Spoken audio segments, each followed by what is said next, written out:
Сәлем достар, бүгін біз лук құрастыратын боламыз. Жолақты жемпір, ақ плисте юбка. Юбкамызда ою-өрнектер болатын болса, жолақты жемпірмен бірге образымыз ауыр көрінуі мүмкін. Сол себепті без ничего болғаны дұрыс. Ақ орамал. Келесі бізде ақ сөмке, қол сағат,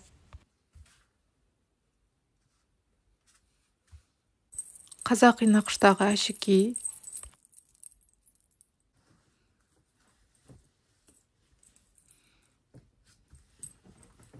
одан ары қарай образымызды толықтырамыз. Ол үшін жүзігімізді әшекейге сай болу үшін серебристый түсте таңдадым. Қол сағатымызды жемпіріміздің жеңінің үстіне тағамыз. Қазір бұл трендте. Образымызды толықтыру үшін бежевый түсте биік өкшелі аяқ киім қажет болады. Сізге менің бұл образым ұнады ма? Ұнаса лайк және комментарийлеріңізді күтемін. Пока-пока!